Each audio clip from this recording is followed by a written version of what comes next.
Halo semuanya, sawadee-krab. Selamat datang di segmen analisa dan kita update kembali terkait dengan tenggelamnya Tank Monida di 24 Februari 2022. Kemarin di hari Selasa, tanggal 12 April 2022, ada beberapa kejadian di kantor kepolisian Nonthaburi yang cukup membuat perhatian masyarakat di Thailand menjadi headline di sejumlah media massa di sini, baik itu cetak ataupun juga elektronik. Salah satunya adalah mengenai Mr. Santana. Jadi kemarin kan ada beberapa orang yang memang diperiksa di kantor kepolisian Nonthaburi itu sore hari baru menjelang malam baru keluar. Makanya aku buat baru hari ini teman-teman karena cukup lelah untuk mengawal kasus Tank Monida. Jadi kemarin ada salah satu kejadian pada saat Mr. Decha, pengacara dari Ibu Panida, yaitu kan memberikan konferensi pers beserta juga tim penyidik Nonthaburi. Ada Mr. Santana, seorang polisi senior di Thailand yang memang sudah retired dan dia yang melaporkan bukti-bukti tentang dua oknum yang diduga adalah isu VIP, very important person, yang diduga akan memakai Tengmo di malam kejadian tersebut. Pada saat Mr. Decha menyampaikan keterangannya di media massa, memberikan jawabannya, itu Mr. Santana dengan tangannya nunjuk-nunjuk, dengan menunjukkan ekspresi marah, kesel. Jadi media juga di sana cukup pintar ya, namanya juga media massa kan tahulah angle-angle mana yang harus diambil yang menarik dilihat masyarakat. Sebagian mendengarkan keterangan dari Mr. Decha, sebagian lagi melihat ekspresi dan juga reaksi dari Mr. Santana. Ada banyak kekesalan dan juga kesebelan yang diungkapkan Mr. Santana untuk si Mr. Decha sendiri. Kita akan bahas lebih lanjut, tapi kita lihat dulu sebenarnya apa yang terjadi kemarin di kantor kepolisian Nonthaburi. Jadi kemarin di tanggal 12 April itu Ibu Panida beserta dengan pengacaranya Decha itu kan datang ke kantor kepolisian Nonthaburi sekitar jam 3 sore teman-teman, dan di situ selain mereka juga melaporkan tentang perbuatan yang tidak menyenangkan, yakni adalah mempermalukan dan juga menghancurkan nama baik Tengmo. Dugaannya ini adalah menuju ke Mr. Santana tersebut tentang isu VIP. Di situ juga mereka kan diperiksa kembali ya, Ibu Panida dan juga lawyernya diperiksa kembali oleh penyidik Nonthaburi untuk dimintai keterangan mengenai tuduhan penghancuran barang bukti yang dilakukan oleh Gatik, yaitu adalah penghancuran barang bukti berupa foto-foto dan juga beberapa data yang dihapus dari handphonenya Tengmo dan juga Gatik pada saat di speedboat. Nah, kemudian nanti akan aku bahas lebih lanjut mengenai ini di video berikutnya karena ada juga Gatik sudah memberikan keterangan kenapa dia menghapus dan apa aja alasan-alasannya. Nanti akan kita analisa detail di video selanjutnya. Dan penyidik juga mengatakan bahwa begini, ini juga unik pada saat penyidik memberikan konferensi pers beserta pengacara Decha. Aku nggak tahu kenapa Ibu Panida nggak ikutan konferensi pers, mungkin ya itu adalah tugasnya pengacara kan ya, untuk menyampaikan berbagai macam hal ke media massa, nggak usah lagi si klien ya, tapi langsung pengacara aja. Penyidik juga kesannya kayaknya membela Ibu Panida banget, misalnya dengan statement begini, Panida adalah orang yang paling dirugikan dari kasus ini. Oke. Kemudian Panida adalah orang yang paling dirugikan dalam kehilangan anak, kehilangan materi, kehilangan semuanya, bahkan dihujat masyarakat. Kemudian penyidik juga mengatakan, apa karena sudah dekat dengan pemilu di Thailand, pemilihan umum untuk DPR sejenis itu ya, MPR juga kalau di Indonesia kurang lebih seperti itu, makanya banyak orang-orang yang mencari panggung dalam kasus ini. Ini kayaknya mereverse adalah ke pengacara T ya, atau Kunte yang selalu vokal dengan temuan-temuannya, di mana terakhir itu kan Kunte beserta Bang Jack ada indikasi bahwa mereka yakin itu adalah kain putihnya Tank Monida, tapi kita lihat nanti katanya sudah ada di Thailand, sudah dikirim dari Amerika. Kita lihat nanti perkembangannya seperti apa. Terus juga dari penyidik juga ngomong gini, kalau seandainya para orang-orang tersebut, ya banyaklah pengacara beberapa itu, kalau mereka yakin sudah ada bukti yang mengarah bahwa ini ada indikasi sesuatu hal, temuan baru, indikasi pembunuhan dan sebagainya, kenapa bukti-bukti tersebut tidak diserahkan ke kami, tapi malah justru sewa hotel untuk melakukan press conference? Bagian ini juga ya ada dua sisi melihatnya. Sisi yang pertama, Memang masuk akal, secara hukum yang berwenang adalah kepolisian Nontaburi. Tapi aku melihat gerakan dari pengacara T, pengacara T, terus Krishna, terus juga Tam dan sebagainya.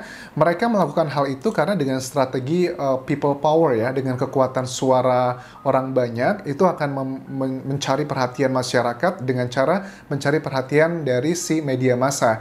Karena seperti pernyataan dari pengacara bukan pengacara Pak Santana, si polisi senior ini pada saat ngomentarin tentang si Deca ya, bahwa sudahlah gitu, saya tuh jadi intinya pada saat dia marah-marah gini, saya tuh sudah tahu semuanya gitu, saya sudah bawa barang-barang bukti semuanya, saya tahu siapa orang kuat di sana yang tidak tersentuh, saya tuh berencana untuk menuntut kamu Deca, tapi kalau untuk Ibu Panida, dia nggak mau ambil pusing lah, pokoknya biarkan aja, walaupun si Mr. Santana juga kesel dengan Ibu Panida, aku bisa melihat sih dari ekspresi dan juga keterangannya. Terus juga Santana ini mengatakan bahwa tidak akan memberikan tuntutan untuk Panida, tapi Deca pengacaranya harus diberi pelajaran, bukan tentang personal life, tapi karena sebagai seorang penegak hukum ada beberapa hal fakta-fakta yang kok sepertinya didinai oleh pengacaranya Ibu Panida, si pengacara Deca. Terus bilangnya juga dilanjutkan begini Mr. Santana, saya tahu saya sedang melawan orang kuat yang tidak kelihatan, I don't care, saya cuma mau keadilan ditegakkan. Itu aja. Karena usianya beliau kan sudah di atas 60-an ya, sudah menjelang 70 tahun, dan beliau juga bilang begini, katanya, saya tuh udah nggak akan menjabat sebagai apapun lagi, saya itu sudah tua, katanya, saya tidak akan mencalonkan diri sebagai anggota DPR misalnya, seperti itu, nggak ada keinginan seperti itu. Yang saya mau hanyalah keadilan saja di Thailand. Salah satunya adalah kasus Teng Mo ini sebagai pendobrak banyak ketidakadilan yang terjadi di Thailand selama ini. Oke, saya sudah punya bukti-bukti dan sudah saya arsipkan dengan baik. Ini make sense karena beliau kan memang pensiunan polisi, dan beliau, aku cek jejak digitalnya, track recordnya adalah dulu sebagai penyidik juga, bahkan pernah bergabung di Special Police yang untuk kasus-kasus yang cukup berat, dan dia mengatakan begini, saya siap lawan semuanya dengan bukti-bukti yang saya sudah arsipkan, sudah siapkan. Jadi aku ingatkan ya, si Santana ini, Pak Santana ini sudah memberikan 3 laporan yang boleh dibilang bukan sekedar omong kosong belaka. Misalnya, pertama, kalian masih ingat, Mr. Santana ini sudah menyerahkan titik koordinat dari speedboatnya Teng Mo, miliknya POR ya. Itu dia mendapatkan data ini karena koleganya banyak, teman-temannya tahu bagaimana mengecek titik koordinatnya. Masalah titik koordinat untuk apa Anjas fungsinya? Fungsinya adalah untuk mengetahui di mana aja lokasi-lokasi yang dilewati speedboat tersebut. Itu yang pertama. Yang kedua adalah bisa diketahui kecepatannya. Apakah benar kecepatan dari speedboat tersebut seperti klaimnya dari Robert, karena dia baru belajar naik mengendarai nyupir si speedboat tersebut, katanya sering lurch, kadang sering mendadak cepat, mendadak ngerem, dan ternyata itu tidak 100% benar. Pada umumnya semuanya stabil, tapi ada bagian-bagian yang memang dia sangat ngebut tapi tiba-tiba pelan, tapi itu jaraknya bukan mengindikasikan bahwa dia baru belajar.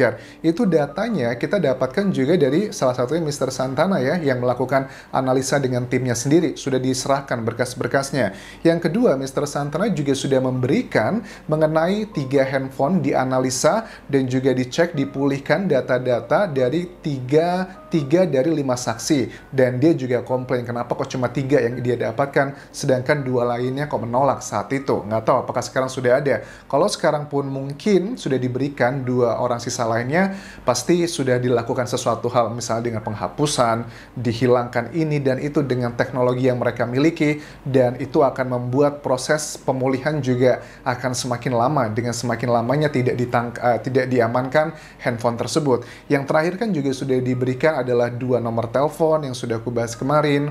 Terus juga ada beberapa rekaman bukti-bukti pemesanan hotel.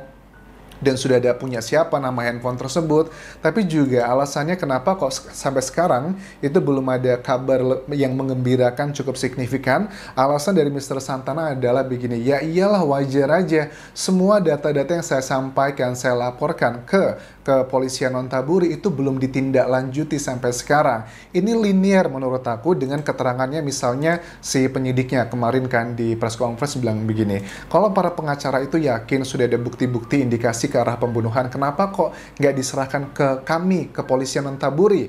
Ya jawabannya ini, Mr. Santana aja yang sudah well knowledge tentang bagaimana mengarsipkan barang bukti yang menuju ke alat bukti, itu aja mengklaim, ya iya, belum dieksekusi, belum ditindaklanjuti laporan-laporan saya, apa kabar dengan yang lainnya? Makanya aku melihat strategi dari para pengacara ini adalah dengan kekuatan media massa. No viral, no justice, itu nggak hanya terjadi di Indonesia sepertinya, tapi juga di Thailand. Kalau sudah viral, pasti akan segera langsung ditangani. Nah, aku juga melihat kenapa Mr. Santana juga melakukan gerakan yang cukup provokatif pada saat si Mr. Deca lagi ngobrol, lagi press conference dengan tim penyidik Nontaburi, langsung teriak, nyeletuk dari belakang, nunjuk-nunjuk, itu karena mencari perhatian masyarakat agar isunya dia itu segera dilakukan tindak lanjutnya dari penyidik Nontaburi.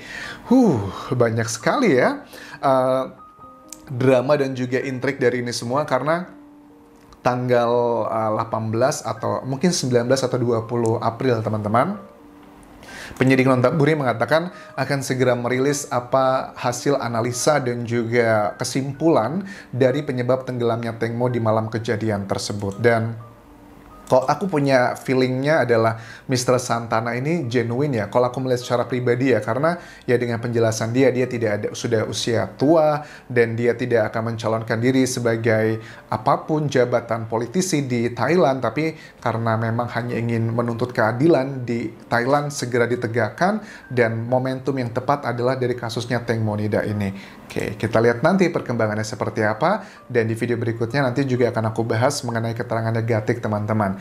Gatik kan sudah dituduh tuh, kemarin juga Gatik diperiksa di kantor kepolisian Nontaburi bersamaan juga dengan Ibu Panida, dengan Mr. Santana dalam ruangan yang berbeda. Kita akan coba simak apa yang dilakukan oleh Gatik kemarin, apa aja topik-topiknya, dan respon Gatik dengan tuduhan Ibu Panida, yaitu adalah penghancuran barang bukti, akan aku bahas di video berikutnya. Terima kasih sudah menonton. Sampai ketemu lagi di video berikutnya. Tinggalkan like, tinggalkan komen, dan please subscribe channel YouTube ini, serta follow Instagramku di Anjas di Thailand. Kabun Krab semuanya. Bye-bye.